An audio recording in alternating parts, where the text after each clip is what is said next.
Hello everyone. ये तस्वीर जरा एक बार देखिएगा गौर से। उसके बाद ये तस्वीर देखिएगा। ये दोनों ही तस्वीरों में एक कॉमन चीज है कि यहाँ पर दो वर्ल्ड लीडर्स आपको दिखाई दे रहे हैं। इस तस्वीर में चाइना के लीडर आपको दिखाई दे रहे हैं और इस तस्वीर में आपको ट्रम्प दिखाई दे रहे हैं, यूएसए के लीडर दिखाई दे रहे हैं।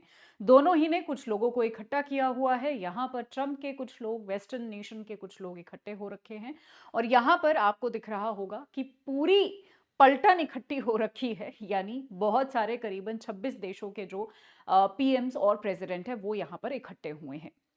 क्या ऐसा क्या ओकेजन है? ओकेजन है विक्ट्री डे परेड। ऐसा लग रहा है जैसे सब लोगों ने जो है यहाँ पर लोगों को इकट्ठा करके और एक दूसरे को कुछ ना कुछ प्रूव करने का ठान लिया है कि मैं अपने देश को आगे, मैं तुमसे आगे हूं ये प्रूव करके दिखाऊंगा। वहीं ये कहते हैं मैं तुमसे आगे हूं ये प्रूव करके दिखाऊंगा। खैर एनीवेज, आज का क्या मुद्दा है? विक्ट्री डे परेड चाइना में हो रही है जिसके बारे में आपने सुना होगा। हाल ही में एससीओ का समिट हुआ, शांघाई कोऑपरेशन ऑर्गेनाइजेशन का समिट हुआ, जहां पर बहुत सारे लोगों ने पार्टिसिपेट किया इंक्लूडिंग इंडिया।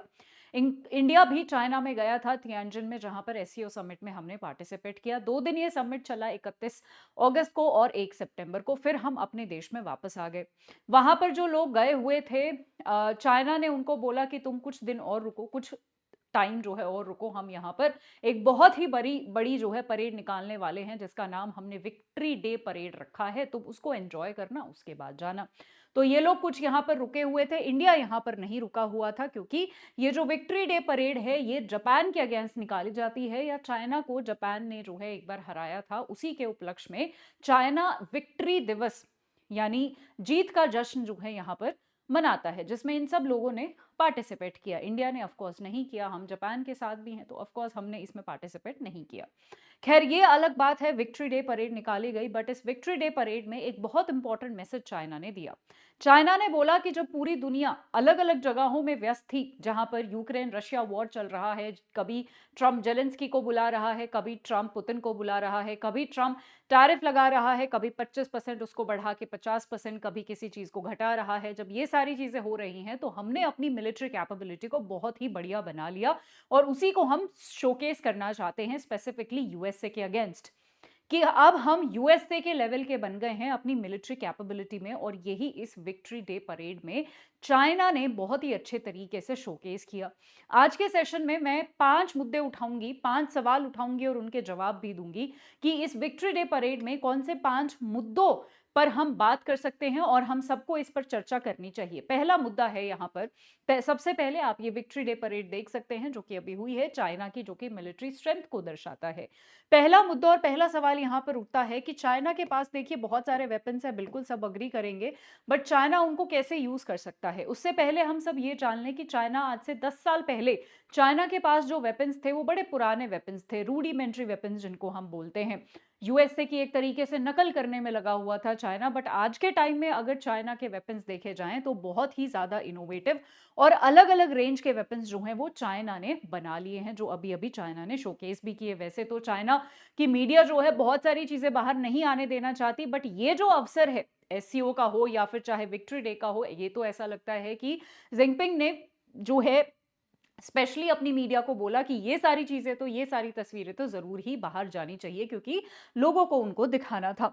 दूसरा क्वेश्चन, चाइना जो है फोकस कर रहा है मिसाइल्स बनाने में ताकि यूएसए को काउंटर किया जा सके। इस चीज के कुछ प्रूफ भी हैं, जैसे यहाँ पर चाइना की एक DF-61 मिसाइल है जो कि एक नई इंटर कॉन्टिनेंटल मिसाइल है, जो कि अगर चाइना अपने यहाँ से हिट करता है तो वो यूएसए को, मतलब चाइना अगर नदन चाइना से उसको लॉन्च करता है तो वो यूएसए तक जाके हिट कर सकती है। चाइना ने ये दिखाया कि अब हमारे पास ऐसे वेपन हैं कि अगर किसी ने भी कल को फ्यूचर में हमारे साथ लड़ने की कोशिश की तो हम जो है अटैक कर सकते हैं। उसके अलावा यहाँ पर कुछ और नोटेबल वेपन शामिल है और उनकी भी बट चर्चा हुई, बहुत ज्यादा चर्चा हुई। जैसे LY-1 लेजर वेपन की काफी ज्यादा चर्चा हुई, जो बेसिकली एक बहुत ही बड़ा लेजर है जो इलेक्ट्रॉनिक को जला सकता है या डिसेबल कर सकता है और पायलट्स को भी ये ब्लाइंड कर सकता है। इस तरीके की टेक्नोलॉजी इन्होंने जो है इसमें यूज करी है। इसके अलावा एक assortment of 5th generation stealth fighter jet भी दिखाए गए इस पूरी विक्ट्री परेड में, जिसमें चाइना के J-20 और J-35 फाइटर प्लेन्स भी शामिल थे। तो इस तरीके की परेड निकाली गई है।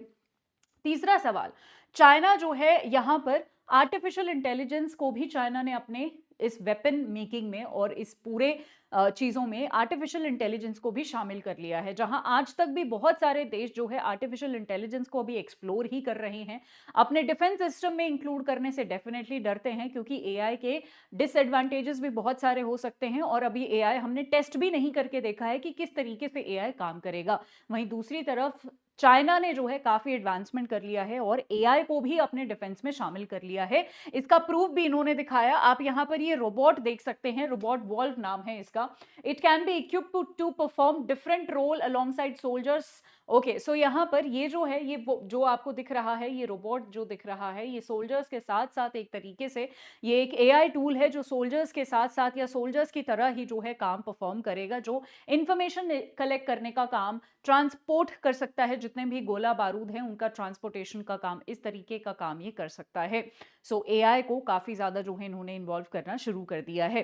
पर अंत में सवाल यही उठता है कि क्या यूएसए से भी बेहतर हो गया है चाइना और यूएसए को भी अब बीट कर सकता है?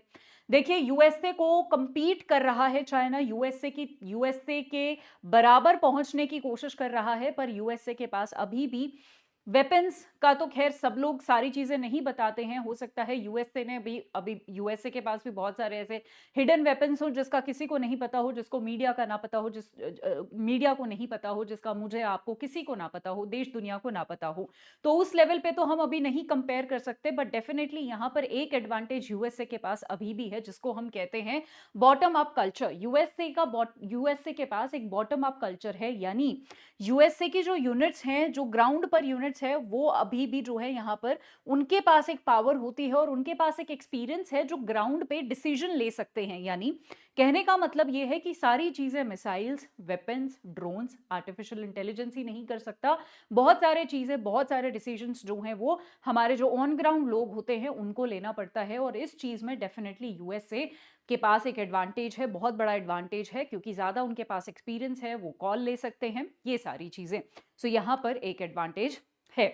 चलिए, ये फोटो में आप देखेंगे कि यहाँ पर सारे वर्ल्ड लीडर्स को इसने इकट्ठा किया और बोला कि विक्ट्री डे परेड देखिए, जिसमें वर्ल्ड लीडर्स आप मेजरली देख सकते हैं। सबसे जो हाईलाइटेड जो दो फेस थे जो इस विक्ट्री डे परेड में थे, वो थे एक व्लादिमीर पुतिन, रशिया के प्रेसिडेंट, और दूसरे थे किम जोंग उन, ये हैं नॉर्थ कोरिया के लीडर। सो इन दोनों को काफी ज्यादा जो है हाईलाइट करके दिखाया गया है। बाकी ये चाइना के प्रेसिडेंट हैं ही, और ये इनकी वाइफ है। उसके अलावा भी ईरान के प्रेसिडेंट आपको दिखेंगे, अजरबैजान के प्रेसिडेंट दिखेंगे, बाकी भी बहुत सारे कंट्रीज, करीबन 25 से ज्यादा देश जो है इसमें शामिल थे। यहां पर कुछ हो ना हो, वो अपनी ताकत दिखा रहा है उस पॉइंट के साथ साथ यहां पर इन सारे चीजों को, जैसे यूएसए भी वेपन्स को बेचता है, ऐसे ही चाइना ने भी ये सारे वेपन्स देखने के लिए कहीं ना कहीं अपनी सेल्स पिच तो कर ही दी है, जहां पर दिखाया है कि हमारे पास इतने सारे वेपन्स और ये हमसे खरीदना है, अगर किसी को तो खरीद सकता है।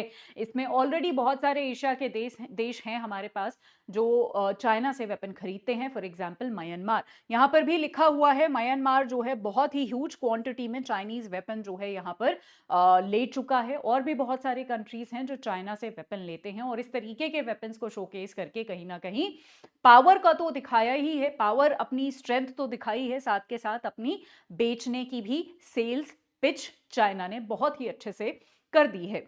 जब अब क्वेश्चन उठता है कि इन सब के बीच में ट्रंप क्या कह रहे हैं, ट्रंप को क्या हो रहा है? ट्रंप को डेफिनेटली बुरा लग रहा है। ट्रंप ने यह भी कह दिया है, जलन हो रही होगी इस टाइम पे, एक तो एससीओ था, एससीओ के बाद ये हो गया। एससीओ काफी ज्यादा था उसको परेशान करने के लिए कि इंडिया मिल रहा है, रशिया मिल रहा है, चाइना मिल रहा है, एक तरीके से तीनों ही जो है लोग मिल रहे हैं, और वेस्टर्न देशों को अलग कर दिया है। तो ये तो डायरेक्ट एक कॉम्पिटिशन सा हो गया, वेस्ट वर्सेस जो है नॉन वेस्ट का आप बोल सकते हो, क्योंकि एक साथ सारे देश और ट्रंप या फिर वेस्टर्न कंट्री सारे एक साथ, इनफैक्ट वेस्टर्न भी हम सारे नहीं बोलेंगे, ट्रंप इकलौता ही रह गया है, बाकी तो ऑलमोस्ट जो है मतलब कुछ और वेस्टर्न कंट्रीज ट्रंप के साथ, जो कि खैर कुछ ज्यादा बोलते भी नहीं है, वो चुप रहते हैं, अपने काम से काम रखते हैं। खैर एनीवेज, तो इसने क्लियरली ये बोला है कि मेरा रिगार्ड्स दीजिएगा यहाँ पर पुतिन को और किम को, मेरा रिगार्ड्स दीजिएगा, और साफ साफ बोला है, as you conspire against USA, कि आप कुछ कॉन्स्पिरेसी रच रहे हैं यूएसए के खिलाफ। तो ये क्लियरली दिखाता है, ये शोकेस करता है कि ट्रंप को अभी इस टाइम पे क्या महसूस हो रहा है। इसका मतलब एक ये भी है कि इंटरेस्ट का खेल है ये सारा, ट्रस्ट बिल्कुल भी नहीं है। It is all about interest, not at all about trust. क्योंकि अभी थोड़े दिनों पहले हमने देखा था कि ये दोनों इंसान मिले थे, ये यूएसए में गए थे, पुतिन यूएसए में गए थे, ट्रंप से मिलके आए थे। अगर इनके बीच में बहुत ही अच्छी खासी वार्तालाप रही होती, जो कि बिहाइंड द कैमरा हुई थी, कैमरा पे वो कॉन्वर्जेशन नहीं दिखाई गई, 2-2.5 घंटे की मीटिंग हुई थी और हम में से किसी को नहीं पता कि उस मीटिंग में क्या हुआ है। ट्रंप ने भी बाहर आकर ज्यादा कुछ बोला नहीं, 2-4 आई थिंक 10-12 मिनट की एक कॉन्फ्रेंस दी थी, जिसमें भी कुछ भी एक्सट्रीम या कुछ भी ऐसा बोला नहीं, बहुत ही न्यूट्रल तरीके से जो है रखा गया। तो हमें नहीं पता कि कैसी वार्तालाप हुई, पर हमें ये जरूर पता है कि अभी अभी ये दोनों मिलके बाहर निकले हैं और उसके बाद कुछ ही दिनों बाद ऐसी ट्वीट आना कि यहाँ पर कॉन्स्पिरेसी आप मेरे अगेंस्ट कर रहे हो, तो ये क्लियरली दर्शाता है कि इन दोनों के बीच में डेफिनेटली ट्रस्ट तो नहीं है, या ट्रस्ट वर्दी कॉन्वर्जेशंस तो नहीं हुई थी, या मे बी बहुत अच्छी कॉन्वर्जेशंस या दोस्ती की कॉन्वर्जेशन या आगे कुछ कोलैबोरेशंस की कॉन्वर्जेशंस तो डेफिनेटली नहीं हुई है। खैर, इंटरनेशनल अफेयर्स में, इंटरनेशनल पॉलिटिक्स में हम कहते भी हैं कि it is not about friendship, it is only about interest. जब आपका इंटरेस्ट है आप दोस्त हैं, जब आपका इंटरेस्ट नहीं है आप दोस्त नहीं हैं, एज सिंपल एज दैट। अब बात करते हैं इंडिया के कॉन्टेक्स्ट की, कि इंडिया, सबसे पहला सवाल कि इस टाइम पे इंडिया का क्या रोल है जी, इंडिया कहां पर है। देखिए, हम एससीओ तक ही थे और उसके बाद हम इंटेंशनली बाहर आ गए, क्योंकि हम जापान के साथ हैं, तो वो हम नहीं, इस विक्ट्री डे का जो है हम हिस्सा नहीं बन सकते, क्योंकि ये जापान को हरा के ही 2015 के आसपास से चाइना जो है इस विक्ट्री डे को मनाने लगा है, एक तरीके से शोकेस करने के लिए। तो हम इसका हिस्सा तो डेफिनेटली नहीं बन सकते थे। बट एससीओ तक हमारा जो है काफी इंपॉर्टेंट रोल रहा है। बट इसके साथ साथ अपने डिफेंस पे काम हमें भी करना चाहिए, क्योंकि जिस तरीके से चाइना ने ये सारी चीजें, अपने डिफेंस, अपने मिलिट्री, अपने वेपन, ड्रोन, एआई को शोकेस किया है, ये चिंताजनक हमारे लिए भी होना चाहिए। डायरेक्टली नहीं है, ऑफ कोर्स डायरेक्टली तो यूएसए के लिए है, बट ये चिंताजनक हमारे लिए भी होना चाहिए, क्योंकि चाइना से अभी हमारी कोई दोस्तियां नहीं हुई है। हम डेफिनेटली, हम एक पॉजिटिव स्टेप हमने रखा था दोनों ही कंट्रीज ने, बट अभी कोई बहुत गहरी दोस्ती नहीं हुई है, और चाइना से अभी भी हमें डेफिनेटली सतर्क रहना चाहिए, अपने इंटरेस्ट को प्रिजर्व करके रखना चाहिए। इसी के साथ आज का सेशन मैं अंत करना चाहूंगी। आई होप सेशन आपको अच्छा लगा हो। अगर सेशन अच्छा लगा हो, आप ये टेलीग्राम ज्वाइन कर सकते हैं। मेरे जितने भी सेशंस होते हैं वो मैं आपके साथ इसी चैनल पे शेयर करती हूँ। अगर कोई सेशन आपको भी स्पेसिफिक चाहिए तो आप मुझे कमेंट सेक्शन में बता सकते हैं, उसका डिटेल एनालिसिस हम जरूर करेंगे। आज के लिए इतना ही। Thank you.